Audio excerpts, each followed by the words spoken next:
Gloire à Dieu. Désolé pour le vieil outil. Le Seigneur s'est bien servi d'un âne. Pourquoi pas d'un vieil âne? Gloire à Dieu.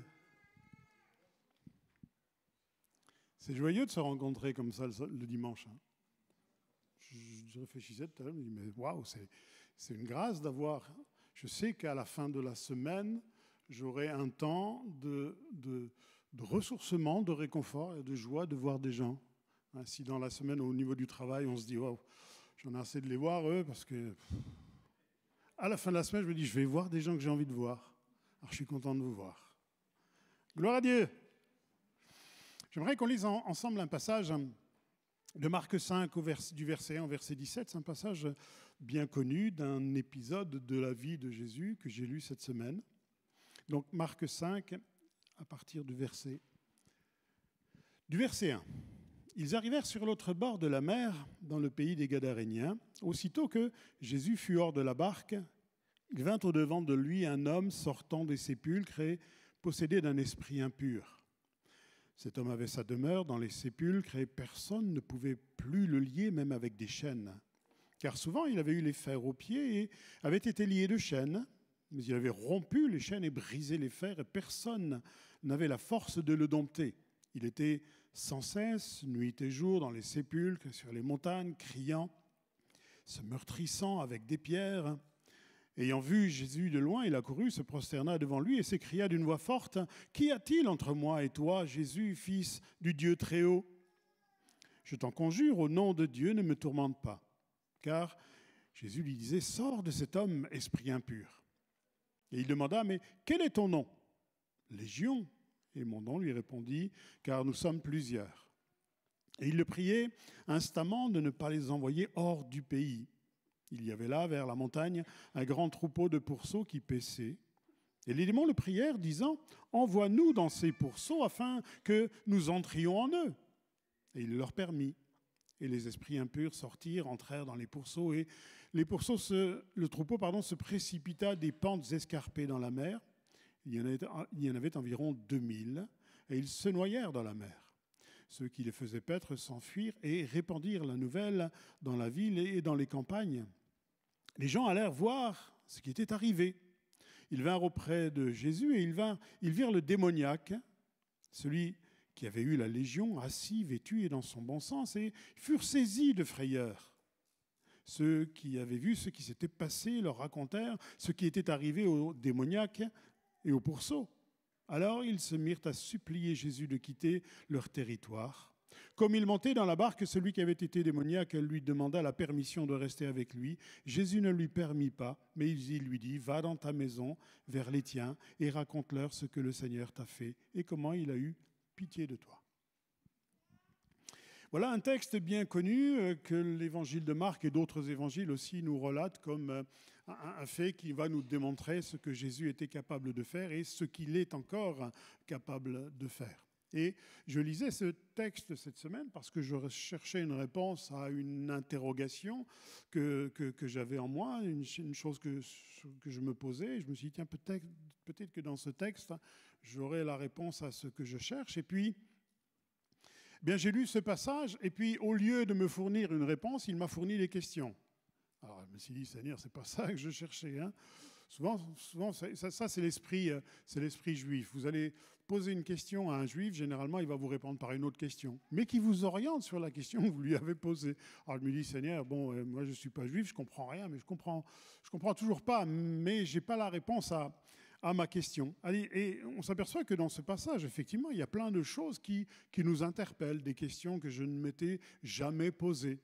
Et on se dit, waouh, c'est là la valeur de chercher, de méditer, de chercher la pensée de Dieu. Qu'est-ce que Dieu veut nous apprendre ? Tout d'un coup, il nous apprend des choses qu'on n'avait jamais vues. Par exemple, je me suis dit, mais lorsqu'une personne est possédée, un mauvais esprit s'empare de lui. De quelle façon ? Et là, ce passage nous dit qu'il s'empare de lui, corps, déjà physiquement, il avait une force extraordinaire. Esprit, parce qu'il était en souffrance, il criait jour et nuit, donc il y a une souffrance dans son esprit.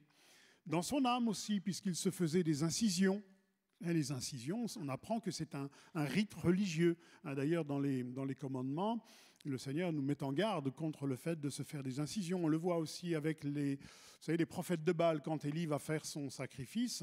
Il nous a dit qu'ils invoquèrent l'Éternel, par l'Éternel, ils invoquèrent leur Dieu, les Baals, etc. Ils crièrent, ils ont fait des trucs et ils se sont fait des incisions. Donc, on s'aperçoit que c'est un rite religieux. Les mauvais esprits savent déjà ce qui va advenir d'eux. Jésus approche, il dit, mais qu'est-ce que tu viens faire? Est-ce que tu viens nous tourmenter avant l'heure? Ils savent déjà ce qu'il va advenir d'eux. Ils ont une vision, ils ont une connaissance des choses qui vont se passer, des choses spirituelles. Ils ont une connaissance déjà de ce qui va advenir de leur vie. Es-tu venu pour nous tourmenter avant l'heure? Le verset 10, ils vont lui dire, mais ne nous envoie pas hors de ce pays. Mais on se dit, bon, est-ce que les esprits ont des terrains favorables? Est-ce qu'il y a des lieux, des pays, des régions ou des maisons favorables? Ne nous envoie pas hors de ce pays. Pourquoi Jésus permet-il à des esprits d'aller dans des pourceaux? Les esprits peuvent-ils passer de l'homme à l'animal? Mais peuvent-ils passer de l'animal à l'homme? Je vous livre toutes les questions qui me sont venues par l'esprit. Peut-être que ça va susciter aussi pour vous des questions que vous allez pouvoir, avec lesquelles vous allez pouvoir, avec la parole de Dieu et l'Esprit de Dieu, sonder un peu les Écritures. Et je me suis dit, oui, effectivement, l'animal peut passer, l'esprit de l'animal peut passer en l'homme. On s'aperçoit une fois qu'il y avait une servante qui avait un esprit de python. Donc on s'aperçoit qu'il y a un esprit d'animal. Si là, les pourceaux sont passés de l'homme à l'animal, il est possible aussi que l'animal, l'esprit qui est dans l'animal, passe dans l'homme. On y voit aussi une prophétie, une chose qui va se réaliser dans la vie de Nebuchadnezzar, où il va se transformer et manger comme les bœufs de la paille. Et il nous a même dit que ses cheveux se transformaient comme les plumes d'un oiseau, les plumes d'un aigle. Comment se fait-il que les gens de la ville préfèrent que Jésus parte au lieu de se poser des questions sur celui qui est capable de faire ça? Est-ce qu'il ne serait pas capable de changer certaines situations dans ma vie? Voilà toutes ces questions qui sont passées par mon esprit et puis ça forme une mine de réflexion. Et je vous invite à poser ces questions aussi au Seigneur. Mais ce qui a retenu mon attention dans ce passage, c'est le résultat de ce qui vient de se produire dans la vie de cet homme. Un homme qui était possédé de 2000 démons, en l'occurrence, le voilà complètement délivré par la grâce du Seigneur. Et on s'aperçoit que les gens de la ville vont monter. Ils ont entendu parler de ce qui s'est passé, là, on leur fait le récit de ce qui s'est passé. Ils montent à l'endroit où ils étaient. Et puis il nous est dit que, ils étaient ébahis de ce qui était capable de se passer. Mais surtout, ce qui m'a intéressé, c'est ce passage où il nous est dit qu'ils ont vu l'homme possédé, vêtu, assis, et dans son bon sens. Et ils se sont dit, waouh, ça, c'est pas normal. On n'a pas du tout l'habitude de le voir comme cela. Vêtu, il était toujours tout nu, donc provoquant, etc., etc.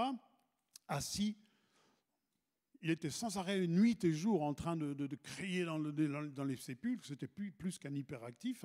Et surtout, ce qui m'intéresse ce matin, dans son bon sens.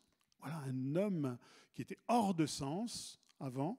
Le voilà qui constate ce que ces gens constatent, qu'il est maintenant dans son bon sens. Ils reconnaissent le fruit d'un changement dans la vie de cet homme. Il est devenu un homme de bon sens. Et ce que je cherchais à l'origine au travers de ce passage, c'est justement cette interrogation que j'avais au-dedans de moi sur qu'est-ce qu'être de bon sens? Il y a des hommes et des femmes de bon sens dans ce monde, on s'aperçoit, qui sont capables d'actes sensés, de très très très bonnes choses. Mais ma question pour moi, c'était, Seigneur, qu'est-ce que c'est pour toi qu'un homme ou une femme de bon sens? C'est ce que j'aimerais voir au travers de ce texte. Et bien d'autres aussi dans la parole du Seigneur. Vous savez, Dieu a un projet pour chacun d'entre nous. Le projet, ce n'est pas que l'on occupe une chaise dans quelque église que ce soit le dimanche matin. Non, Dieu a un projet pour nous. Il est bien sûr celui que nous soyons dans sa présence lorsque la fin de toute chose arrivera. Mais il est surtout qu'il a des projets de façon personnelle pour chacun d'entre nous. Et son but, parmi tous les buts qu'il poursuit, c'est de faire de chacun d'entre nous des hommes et des femmes de bon sens. Alors, ce qui m'intéresse, c'est comment le Seigneur va faire de chacun d'entre nous des hommes et des femmes de bon sens. Prends ton voisin et dis-lui, Dieu a un projet pour toi, c'est que tu sois un homme ou une femme de bon sens. C'est vraiment le projet de Dieu. Vous savez, comment Dieu va faire pour sauver des gens? Moi, je me souviens personnellement que la personne qui m'a parlé de l'Évangile, il a fait preuve de bon sens. Alors qu'avant, sa vie, je la connaissais très bien, c'était vraiment un insensé. Et je me suis dit, waouh, il y a un changement dans la vie de cet homme. Et que ce soit dans ses paroles et que ce soit dans ses actes, je me suis rendu compte qu'il y avait un changement. Maintenant, il était dans le bon sens. Et c'est ça qui m'a donné envie de l'Évangile.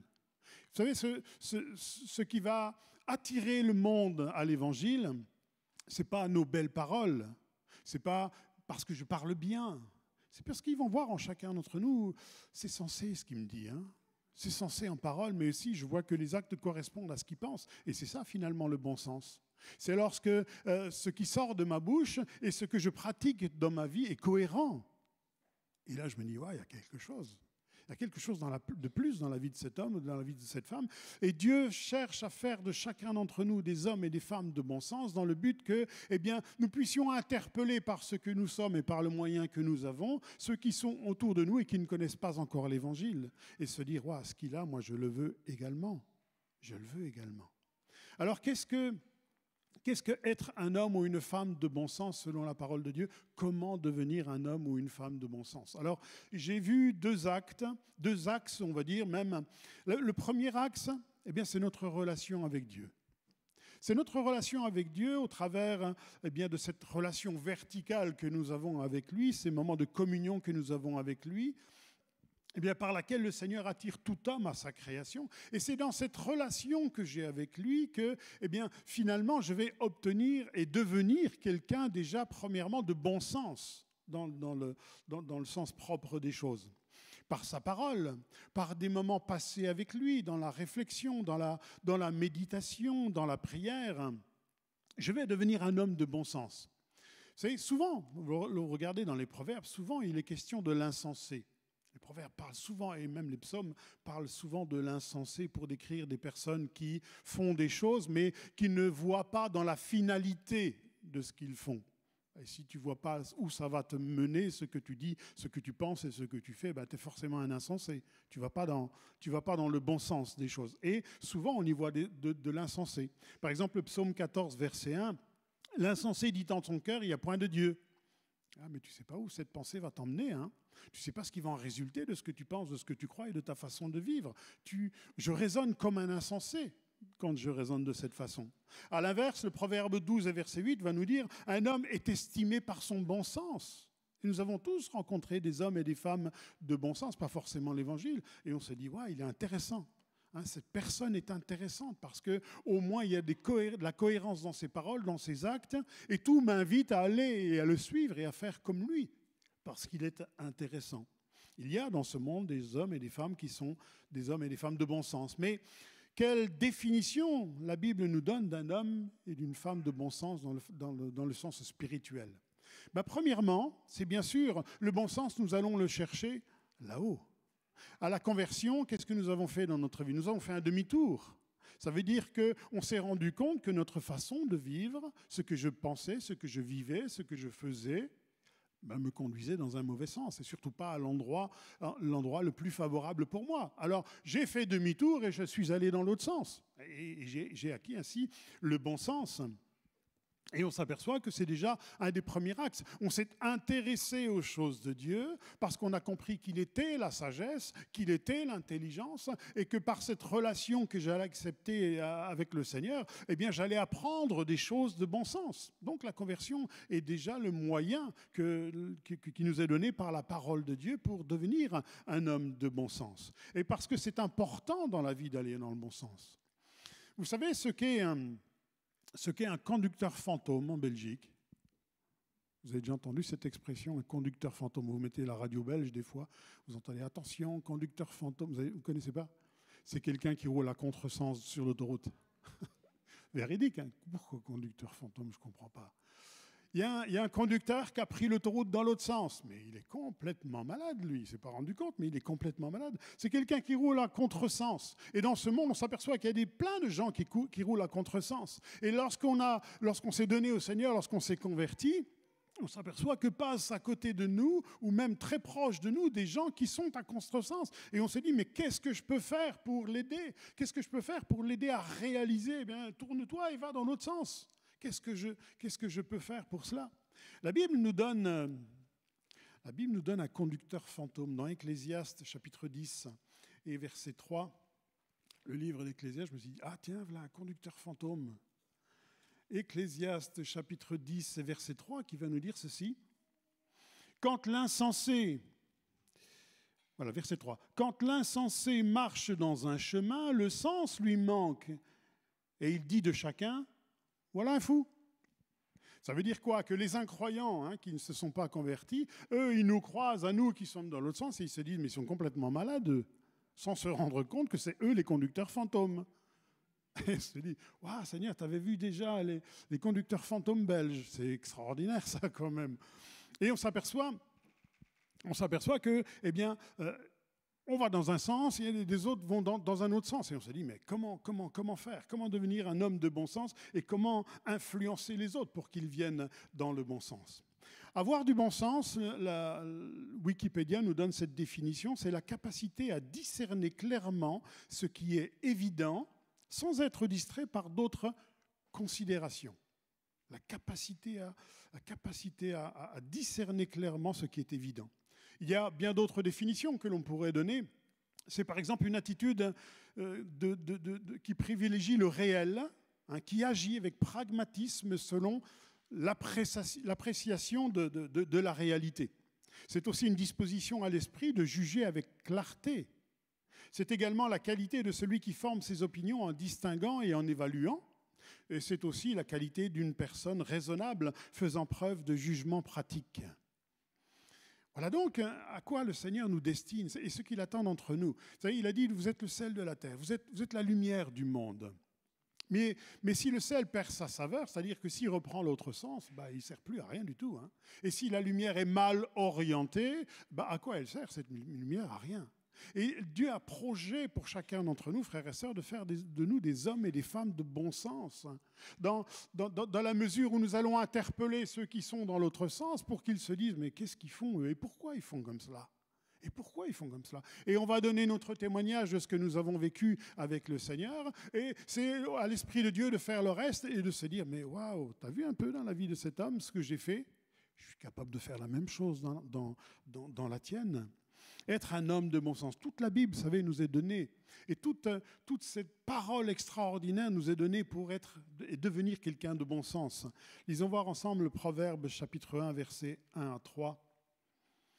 C'est l'image d'un père qui parle à son fils et qui va lui dire ceci, Proverbe 1, versets 2 à 3. « Pour connaître la sagesse et l'instruction, pour comprendre les paroles de l'intelligence, pour recevoir des leçons de bon sens, de justice, d'équité et de droiture. » Toute la parole de Dieu nous est donnée, frères et sœurs, parce que, on a compris que, enfin, voilà quelque chose qui me conduisait dans le sens qui est bon pour moi, et surtout dans le bon sens. Et le premier moyen, le premier axe pour que chacun d'entre nous ayons le bon sens, c'est d'abord la conversion, et ensuite, de rechercher dans la parole, dans cette relation avec Dieu, les choses qui conduisent à de bonnes choses. C'est cela, finalement, être quelqu'un de bon sens. Je comprends ce qui va me mener quelque part et cette chose va être bonne. Et toute la parole de Dieu nous est donnée pour cela, afin d'acquérir de l'instruction, afin d'acquérir de l'intelligence, afin d'acquérir de la sagesse et surtout du bon sens. Tout ce que je fais, tout ce que je pense, ce que je vais dire, comme la façon dont je me comporte, est-ce que c'est empreint de bon sens ? Et c'est ce que l'on cherche dans notre relation avec Dieu. Seigneur, change-moi, parce que je me connais très bien, je sais que je ne vais pas dans le bon sens bien souvent, mais change-moi et attire-moi par ton esprit, parce que je sais que là est le bon sens. Voilà la définition du bon sens de la parole de Dieu, c'est faire ce qui est droit, juste et honnête. Et ça, c'est attrayant et on a envie de cela. Donc, le bon sens, c'est d'être attiré par les valeurs qui viennent d'en haut. Et comme je vous disais tout à l'heure, lorsqu'on s'est converti, on s'est dit, waouh, le vrai, il est là-haut. Et maintenant, je le veux, ce vrai. Je le désire. J'ai envie d'être dans le bon sens. Et une des fonctions du Saint-Esprit également, eh bien, est de nous donner du bon sens, puisqu'il nous rappelle les paroles, la parole tout entière, et surtout une vérité qui est, je dirais, applicable. Une vérité qui est applicable. Et ça aussi, c'est un des éléments du bon sens. Il ne s'agit pas de recevoir des choses que je ne puisse pas mettre en pratique dans ma vie. Et ce que les gens vont regarder, vous savez, autour de nous, tous ceux qui sont dans le contresens, eh bien, c'est est-ce que c'est viable ce qu'il dit ? Est-ce que c'est réel ? Est-ce que c'est pragmatique ce qu'il me dit ? Parce que si c'est des belles pensées, des belles illusions qui servent à rien et qui vont rien changer dans ma vie, ben, j'en veux pas. Hein, le bon sens n'est pas toujours dans le sens religieux du terme, ou je dirais encore dans l'extrême religieux. Vous savez, il y a des gens, vous allez discuter un peu avec des croyants, même des fois, vous allez discuter avec eux, et puis la seule réponse qu'ils ont à vous fournir, ce sont des versets. Je dis, ouais, bon, ok, je les connais, les versets, mais j'aimerais bien avoir une clé dans ma situation. Et puis, vous en avez d'autres qui ont compris les situations, vous en avez d'autres qui ont compris le principe spirituel et qui vous disent ce qu'il en est. Ce n'est pas forcément un extrémisme religieux, mais c'est quelqu'un qui est pragmatique et qui a du bon sens. Et vous dites là, ouais, ok, son conseil, il est bon. Eh bien, Dieu a le projet de faire de chacun d'entre nous des hommes et des femmes qui sont pragmatiques. Et on voit des situations dans la parole qui sont un peu semblables à ça. Par exemple, un jour, David et sa troupe, ils ont faim. Ils meurent de faim. Ils ont combattu, ils n'ont pas mangé pendant des jours et des jours. Ils vont voir le sacrificateur et David leur dit, donne-nous les pains de proposition. Ah non. Non, les pains de proposition, c'est marqué noir sur blanc, ils sont pour les Lévites, ils sont pour ceux qui sont au service. Je ne peux pas te donner ça, David. Et David fait comprendre au sacrificateur, mais qu'est-ce que je vais faire alors ? Je vais mourir ? Est-ce que Dieu veut que je meure ? Ah, c'est du bon sens. Vas-y, mange.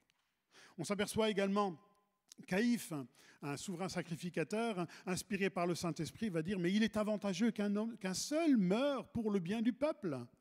Alors que la parole de l'Évangile nous dit que celui qui doit mourir, c'est celui qui a péché.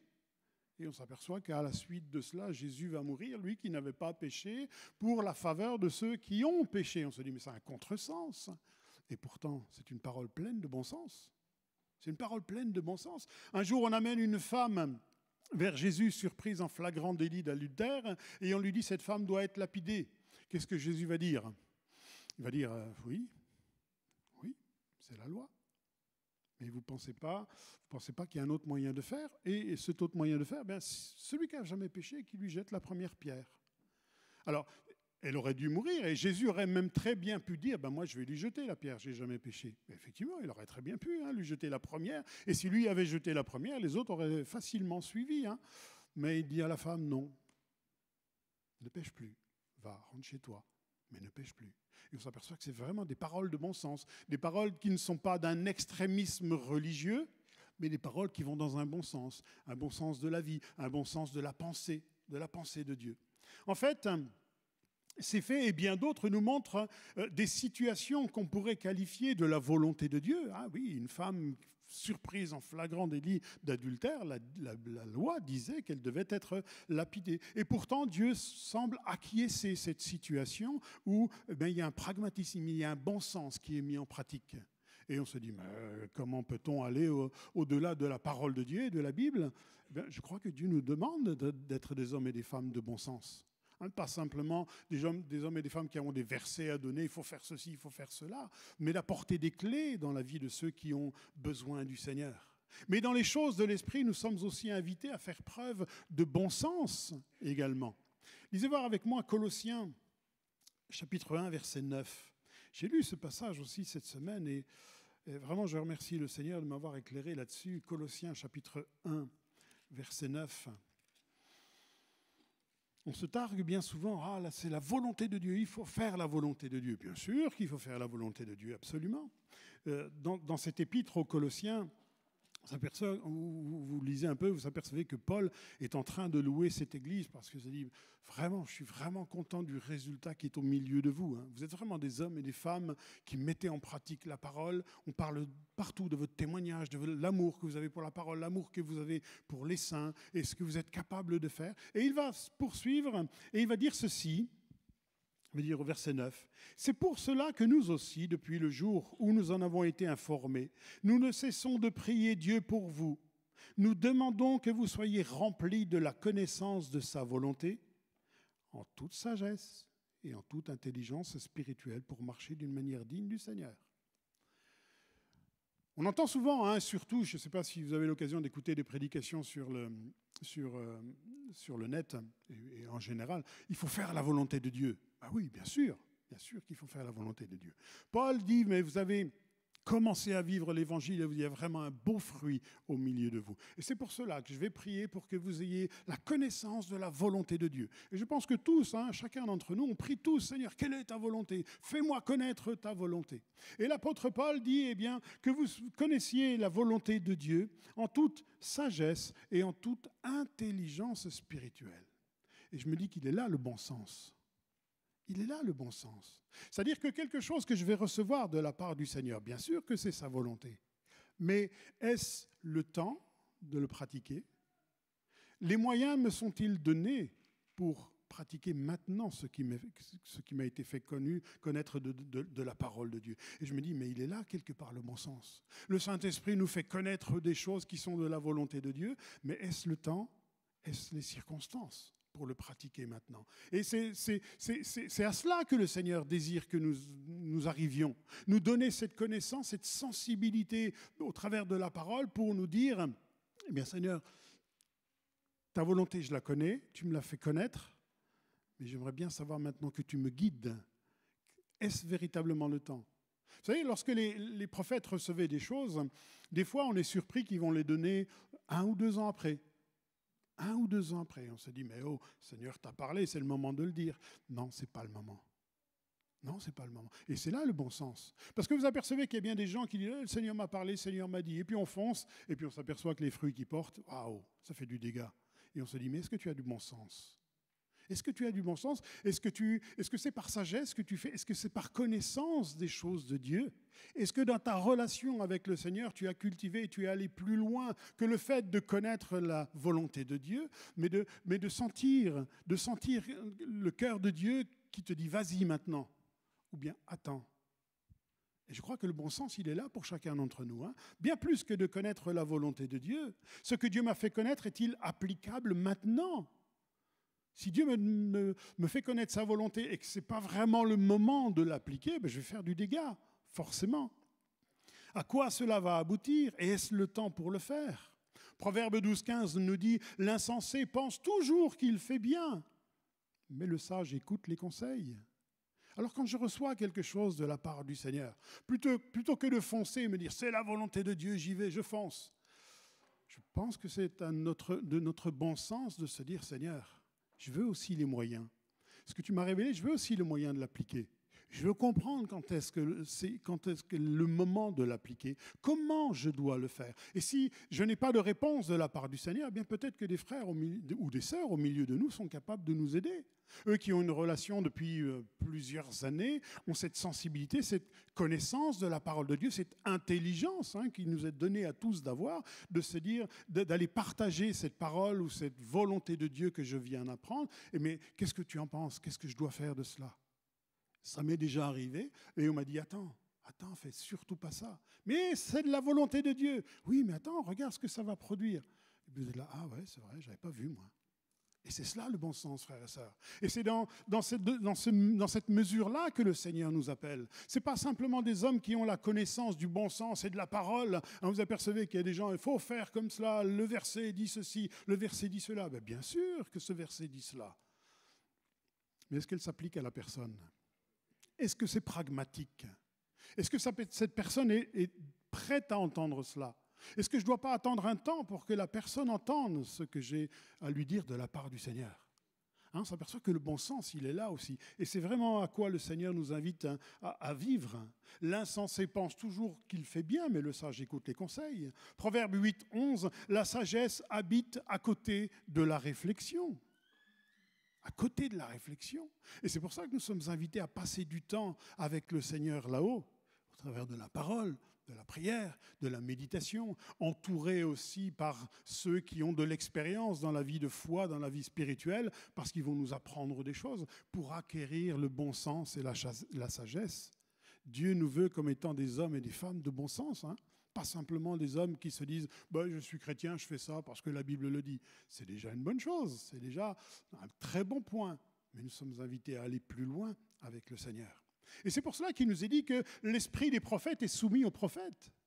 Eh oui, je peux recevoir la volonté de Dieu, mais ce que j'ai reçu est soumis à ce que je vais comprendre, voir et pouvoir faire.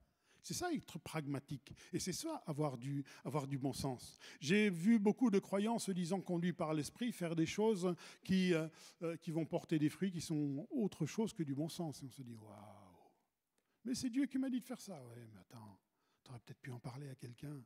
Et je vous garantis que j'en ai vu plus d'un. Hein. C'est maintenant plusieurs années que je marche avec le Seigneur et j'en ai vu un. Le Seigneur m'a parlé, le Seigneur m'a dit. Ouais, ok, c'est bien, c'est déjà une bonne chose. Ça veut dire déjà que tu es dans le sens des choses d'en haut. Mais tu es invité à aller plus loin et avoir du bon sens. La parole de Dieu nous est donnée pour avoir du bon sens. Et je crois que c'est vraiment le projet de Dieu. Si je donne des versets bibliques à mon collègue de travail parce que je m'aperçois qu'il est perdu, ça peut l'aider. Ça peut l'aider. Par contre, en revanche, il va me regarder vivre. Et si moi, je vis autre chose que ce qu'il a été donné, il va se dire, ouais, il se fout de moi, lui. Hein. Vous savez quelle est la meilleure traduction de Bible? Moi, j'ai une Louis II. Vous connaissez la meilleure traduction de la Bible? C'est nous. Hein. Parce que qu'est-ce que les gens vont regarder? Je peux lui donner des versets bibliques, que je lui donne de cette façon-là, ou de la version La Parole Vivante.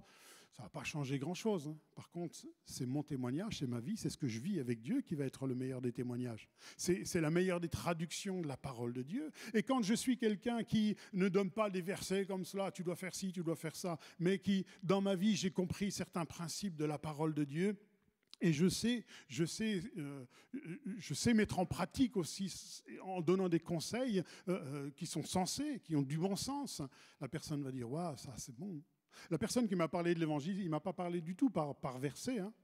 J'aurais jamais accepté de toute façon. Il m'a parlé par bon sens.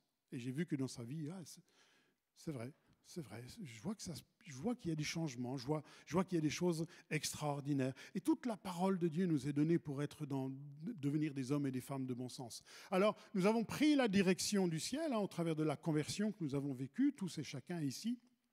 Maintenant, ayons cette relation avec les choses d'en haut, une relation verticale pour nous dire, mais Seigneur, apprends-moi à être un homme, une femme de bon sens, parce que je veux que ceux qui m'entourent comprennent, et ça c'est le Seigneur qui va faire. C'est eux qui vont comprendre que je suis un homme ou une femme de bon sens. Et croyez-moi, les gens du monde, ils ne sont pas si fous que cela. Hein. Ils savent très bien comment on vit, et ils savent très bien ce que l'on vit dans notre vie. Si ma vie est un témoignage de bon sens, ils vont le voir, ils vont se dire, waouh, moi je veux ce qu'il a aussi. Et vraiment, le Seigneur nous appelle à cela. Et le premier axe du bon sens, eh bien, c'est déjà d'aller chercher en haut. C'est dans notre relation verticale avec le Seigneur. Et c'est pour ça que nous sommes encore une fois invités à lire la parole de Dieu et à passer du temps avec Dieu, parce que nous allons acquérir pas seulement de la connaissance de la volonté de Dieu, mais aussi du bon sens pour savoir et mettre en pratique dans les temps et dans les moments qu'il le faut et avec les personnes qu'il faut. Et je vous garantis que les gens du monde le voient. Hein. Dieu a le projet pour chacun d'entre nous de faire des hommes et des femmes de bon sens. Donc un premier axe, c'est celui qui nous mène vers le haut. Un deuxième axe, eh bien, c'est ce que nous faisons à l'égard de notre prochain. C'est ce que je vais faire avec celui qui m'entoure. C'est la relation horizontale qui est le terrain pratique, finalement, de la volonté de Dieu. Le terrain pratique de la volonté de Dieu. Comment j'applique ce que j'ai compris de la volonté de Dieu envers ceux qui m'entourent? Et c'est là que les gens vont voir que si je suis un homme ou une femme de bon sens ou de mauvais sens ou insensé, c'est là qu'ils vont s'en apercevoir. Cela rejoint et résume les 10 commandements que Jésus va pouvoir dire à un moment. Il va dire quels sont le résumé des commandements. Le premier, tu aimeras le Seigneur ton Dieu de tout ton cœur, de toute ta force, de toute ta pensée. Relation verticale. Et le deuxième commandement, tu aimeras ton prochain comme toi-même. Je ne peux pas être sensé vis-à-vis des gens si j'ai une relation verticale mais que je n'en ai pas une horizontale qui aille dans le sens d'aider mon prochain. Et ça, je ne peux pas. Je ne suis pas dans le bon sens. Et en tout cas, ce n'est pas ce que Dieu avait désir de faire. Ce n'est pas ce que Dieu voulait faire. Ce n'est pas ce qu'il cherchait. Colossiens 4, 5 nous dit encore « Conduisez-vous avec sagesse envers ceux du dehors ».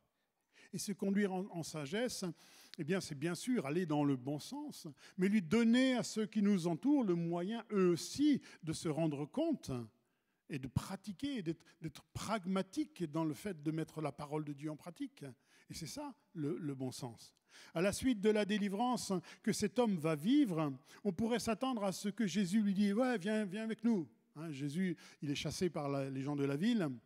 Il nous dit qu'il monte dans la barque, il s'en va. Et cet ancien démoniaque va voir Jésus et lui dit « Permets-moi d'aller avec toi ». Et pourrait dire « Ouais, il faut qu'il aille avec toi, Seigneur, il va apprendre des choses, il va dans le bon sens ». Et Jésus lui dit « Non, non, non, non, non. Retourne chez toi et va raconter à toute ta maison, à toute ta famille ce que le Seigneur t'a fait. Mais Seigneur, le bon sens, c'est qu'il aille avec toi. Non, non, va dans ta maison et raconte ce que le Seigneur t'a fait. » Depuis que nous avons accepté l'Évangile, nous sommes certes dans le bon sens, nous sommes devenus des hommes et des femmes du bon sens. Mais vous remarquez toujours dans la parole de Dieu que Jésus dit souvent « va ». Maintenant que tu as reçu, maintenant que tu as compris les choses, je te demande une chose, c'est d'aller vers ton prochain. Je te demande d'aller vers ceux qui t'entourent. Je te demande maintenant que ce que tu as reçu, ce que tu as vécu, ce que tu as compris, eh bien ça se fasse de façon pratique dans ta vie parce que c'est ça qui va attirer ceux qui t'entourent. Et c'est là le meilleur témoignage que tu vas avoir, c'est que tu vas mettre en pratique ce que tu as compris. Et les autres vont te regarder. Ce qui va être dit à Abraham, par exemple, va, pars de l'endroit où tu es et va dans un lieu. Cette parole qui est donnée, ce va, c'est lech lecha en hébreu, qui veut dire va vers toi-même. Va vers toi-même, mais va aussi vers les autres.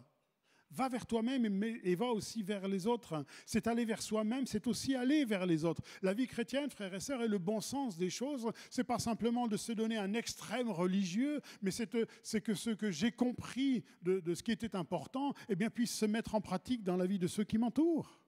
Je suis un témoin, je suis le sel de la terre. Mais si le sel perd sa saveur, à quoi il va servir à mon prochain? Si le sel est tellement fort que les autres n'osent pas s'en approcher, à quoi ça sert? Je vais devenir quelqu'un de bon sens parce que j'accomplis simplement ce que j'ai compris dans ma vie. Paul est pressé d'aller vers le Seigneur, lui aussi.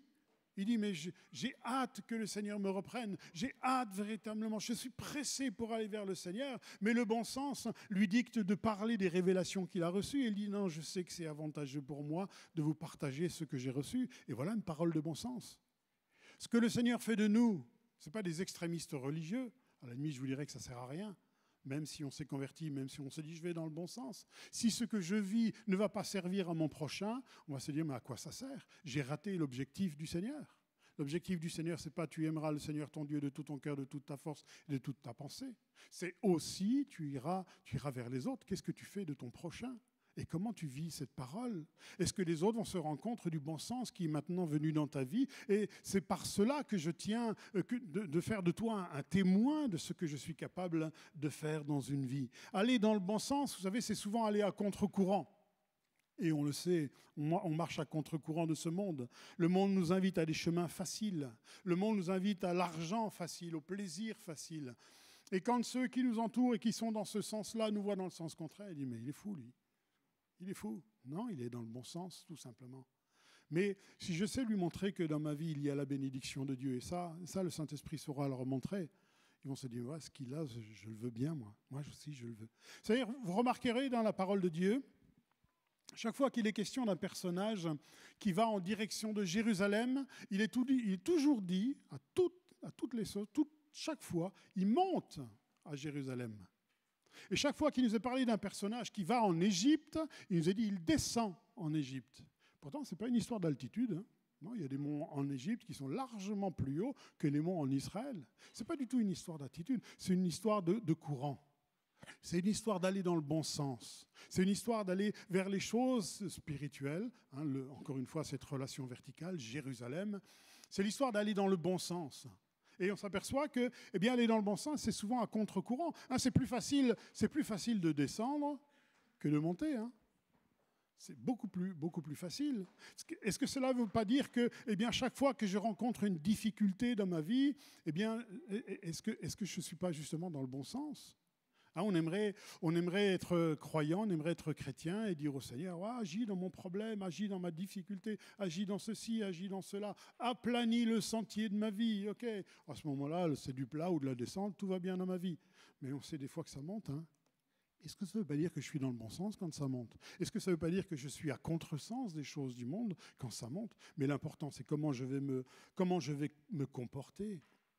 Le pasteur de l'église dans laquelle j'ai connu l'évangile, qui s'appelait René Quesnel, je me semble l'avoir raconté. Un jour, je lui ai dit, mais Seigneur, pasteur, mais comment on fait quand il y a plusieurs solutions devant moi pour connaître la volonté de Dieu? Ben, il m'a dit un jour, prends la plus difficile, prends le chemin le plus difficile. Ben, il dit, mais c'est pas logique. Il me dit, non, c'est peut-être pas logique. Mais si tu prends le plus facile, c'est ta chair qui parle. Si tu prends le plus dur, c'est ton esprit qui parle. Et je dis, ouais, marcher à contre-courant, c'est déjà être dans le bon sens. Sommes-nous dans le sens de la montée ou de la descente? Est-ce que nous sommes tournés vers le Seigneur parce qu'il nous a promis d'aplanir nos sentiers? Oui, dans une certaine mesure. Mais quelque part, on sait que marcher à contre-courant, c'est aussi un témoignage que je vais rendre à ceux qui m'entourent. Et c'est là que les gens vont regarder comment il réagit dans l'épreuve. Qu'est-ce qu'il fait dans sa difficulté? Je m'aperçois qu'il y a quelque chose qui se passe plus que dans ma vie. Lorsqu'on est dans les difficultés, on se pose des questions, mais le bon sens est souvent au prix de l'effort et de la discipline. Hein, c'est souvent là le bon sens. C'est chercher le bien de l'autre. De l'autre, c'est peut-être mon frère, dans l'Église, de façon spirituelle, mais ça peut être aussi celui de mon prochain. Faites aux autres ce que vous aimeriez qu'on vous fasse. Voilà du bon sens. Voilà du bon sens. À quoi me sert de porter des fruits de l'esprit s'ils ne sont pas mangés par ceux qui m'entourent? Le Seigneur a le désir que l'on porte des fruits qui sont bons.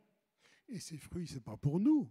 Nous, on est l'arbre. Nous, on porte des fruits. Nous on a la sève, on a le noyau à l'intérieur de nous qui fait que notre vie porte des fruits. Mais ces fruits, pour qui sont-ils? Ils sont pour ceux qui nous entourent. Et ils vont manger ces fruits, ils vont se dire, waouh, ça j'en veux dans ma vie. Être un croyant de bon sens, c'est si ton frère a quelque chose contre toi, va d'abord te réconcilier avec lui. C'est pas viens vers le Seigneur, t'inquiète pas, viens m'offrir ton offrande, regarde là-haut, les yeux là-haut. Non, Jésus lui dit, ton offrande, j'en ai rien à faire. Par contre, tu vas aller voir ton frère, tu vas régler le problème. C'est être tourné vers les autres.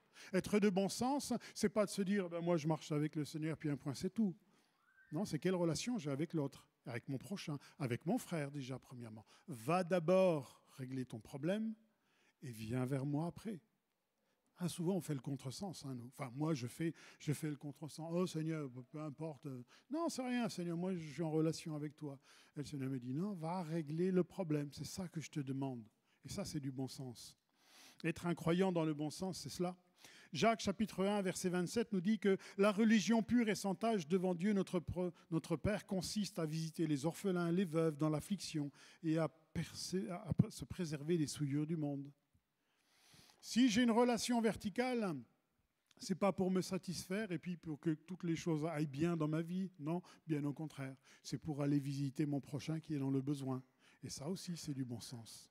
Donc, on comprend au travers de cela que le bon sens et avoir du bon sens, je vais le travailler dans le sens vertical, de chercher avec Dieu une relation, avec la parole de Dieu une relation, dans ma réflexion, dans mes temps de méditation. Seigneur, enseigne-moi l'intelligence, la sagesse et le bon sens. Et c'est à cela que nous sommes invités de faire et de vivre, chacun d'entre nous. Et ensuite, le bon sens, c'est quoi? Ce que j'ai reçu, ce que je vis, moi personnellement, je veux que ça soit profitable aux autres. Et je vais aller vers les autres, vers mon prochain, vers celui qui est dans le besoin, et je vais mettre en pratique ce que j'ai reçu, afin que cette personne se rende compte que ce n'est pas moi qui fais, mais c'est Dieu qui m'a changé. C'est Dieu qui m'a changé, c'est Dieu qui m'a donné du bon sens. Voilà pour Dieu ce que c'est qu'un croyant de bon sens. C'est celui qui a une relation verticale, mais c'est aussi celui qui a une relation avec son prochain et avec les autres. Et cela, on a bien des efforts à faire. Vous savez, pour mon travail, j'ai eu l'occasion d'aller très souvent sur Paris. C'est incroyable le nombre de gens que vous avez au feu rouge et qui tendent la main. C'est incroyable. Alors au début, je passais un petit peu comme ça, mais purée, c'est quelle misère. Et puis au bout d'un moment, le Seigneur me dit, mais tu fais quoi, toi? Tu fais quoi? Alors depuis j'ai décidé d'avoir une petite somme d'argent, 5 euros chaque fois que je vais, et puis je donne. Voilà. Bon, je ne vais pas leur donner mon salaire. Hein. Bon, peut-être que le Seigneur me demandera un jour, un peu comme Vito, je ne sais pas. Mais je me suis dit, j'ai quelque chose à faire. C'est infime ce que je fais, c'est rien ce que je fais. Mais je vais dans le sens de l'autre, je vais dans le sens du prochain. Et là, vraiment, quand j'ai accompli quelque chose comme ça, je me dis, waouh, là, tu es dans le bon sens. Et là, je ressens vraiment l'Esprit de Dieu. Et là, je me dis, waouh, le Seigneur m'a vraiment changé. Hein. Parce que s'il n'avait pas changé ma vie, je vous garantis, moi, je serais sur une île déserte de toute façon. Vous pouvez toujours tendre la main. Non, non, viens pas ici, c'est à moi. Mais on s'aperçoit que c'est ça être un homme de bon sens. C'est avoir cette relation avec le Seigneur qui va nous apprendre des choses et nous dire enfin tu viens vers moi et tu vas apprendre des choses. Mais va aussi vers ton prochain parce qu'il a des besoins. Et frères et sœurs, il est là le meilleur témoignage que l'on puisse rendre. Hein, on se dit, mais il faudrait faire des campagnes d'évangélisation, des trucs et des machins. Je vous garantis que le Seigneur va se servir de ce que l'on fait à l'égard de notre prochain pour attirer ces personnes à l'Évangile. C'est comment je le vis, comment je vis cette parole de bon sens. Je ne donne pas des versets qui regarde au Seigneur, fais ceci, fais cela. Mais qu'est-ce qu'il voit de ma vie? Qu'est-ce que la personne voit de ma vie? Et c'est ça qui va l'attirer à l'Évangile. Et nous sommes tous, frères et sœurs, destinés à cela. Ils ont vu cet homme, ce démoniaque, assis, vêtu dans son bon sens. Assis, ils n'avaient pas l'habitude de le voir comme cela. Et la Bible nous dit que celui qui est dans cette position, celui qui réfléchit sur les choses, généralement quand je m'assois, c'est que je suis en train de penser, méditer, celui qui réfléchit sur les choses trouve le bonheur. Je réfléchis sur les qualités et les valeurs de Dieu pour trouver ce dont j'ai besoin. Ils l'ont trouvé vêtu. Avant, il était nu. C'est l'état de celui qui cherche l'humilité devant Dieu. Quand Adam et Ève se rendent compte qu'ils sont nus, qu'est-ce qu'ils font? Ils se couvrent. Ils cherchent une certaine humilité. Un jour, le Seigneur va s'adresser à l'église de Laodicée qui dit moi, j'ai besoin de rien, je suis riche, j'ai besoin de rien. Et le Seigneur va lui dire mais tu ne te rends même pas compte que tu es malheureux, aveugle et nu? C'est peut-être l'humilité dont j'ai besoin. Et ils ont trouvé un homme plein d'humilité, alors qu'avant, il était nu, provoquant, arrogant, agressif, violent. Ils le trouvent là, vêtu, assis et vêtu. Et il nous est dit, comme nous avons vu là déjà plusieurs fois, dans son bon sens. C'est juste l'exemple de quelqu'un que vous avez envie de suivre. Quelqu'un qui a du bon sens, moi je vais le suivre. En revanche, je peux rencontrer un croyant, qui n'est pas dans le bon sens. Dans le bon sens, peut-être qu'il suit la parole de Dieu, mais si sa vie ne me démontre pas quelque chose de pragmatique à mettre en pratique de ma vie qui va me changer, ça ne m'intéresse pas. Alors on s'aperçoit que voilà ce que le Seigneur veut faire de chacun d'entre nous. Ne devenons pas des extrémistes religieux. C'est trop facile, c'est très facile de devenir un extrémiste religieux, mais des hommes et des femmes de bon sens. Et l'amour est forcément du bon sens, puisque Dieu est amour.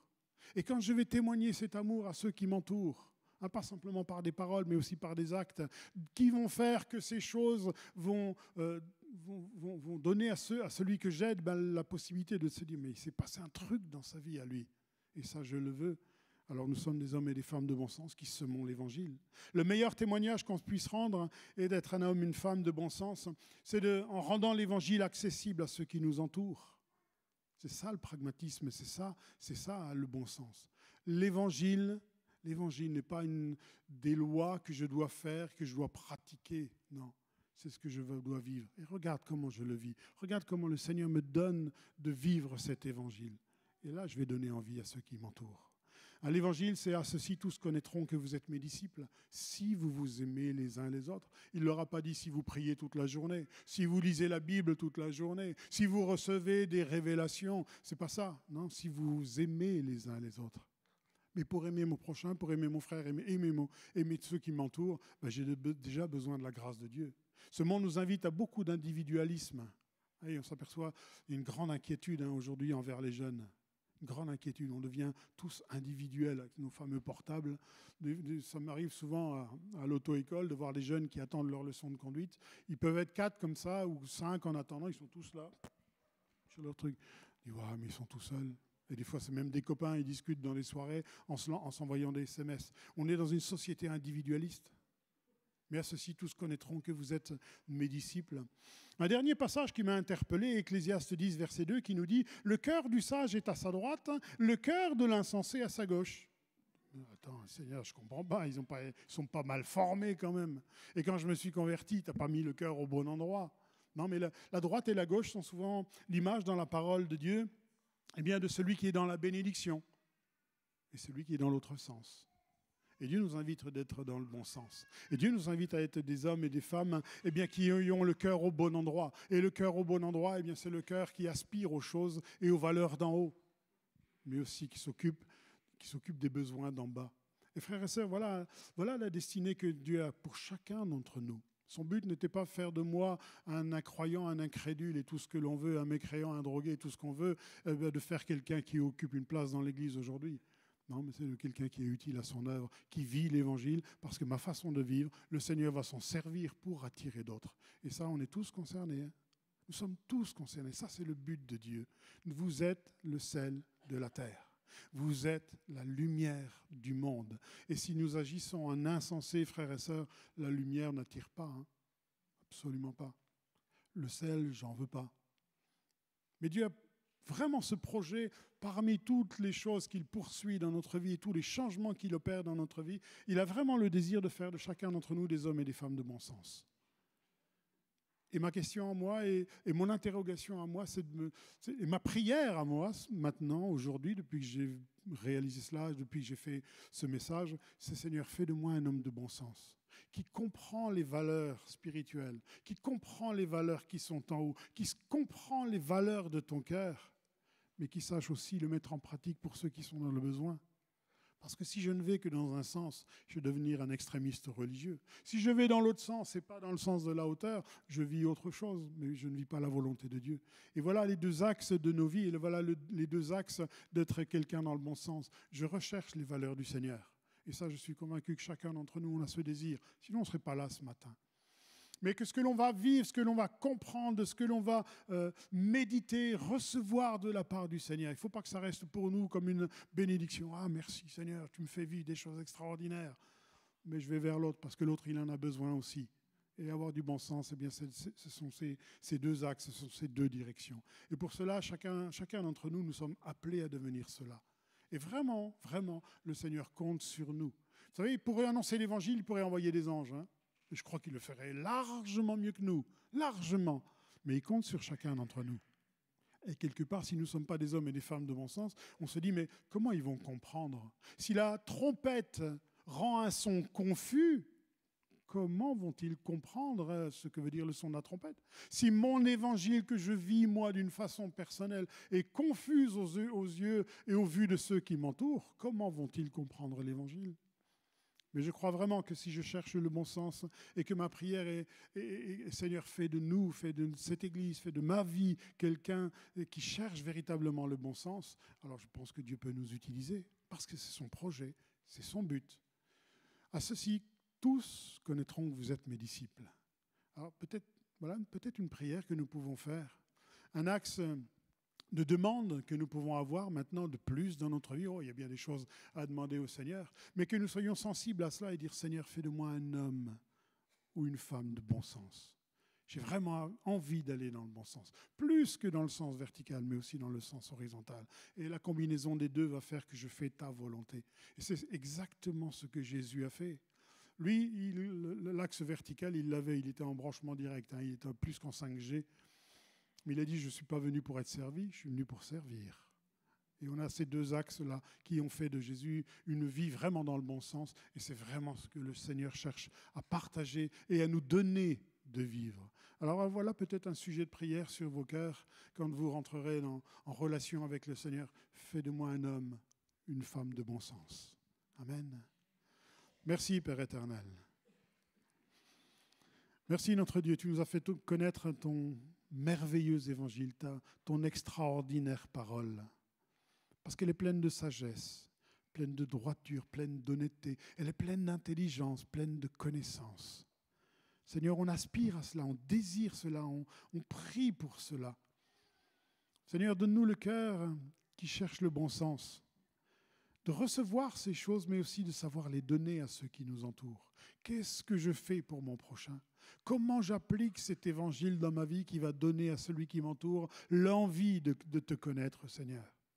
Fais de moi un homme, une femme de bon sens. Fais de chacun d'entre nous ce matin des hommes et des femmes de bon sens. Fais de ton Église une Église qui va dans le bon sens. Merci pour cette grâce que tu nous accordes. C'est notre prière ce matin et nous te bénissons parce qu'un jour nous avons compris que c'est toi la bonne direction. Et combien nous te rendons grâce et bénissons ton nom. Amen. Gloire à Dieu.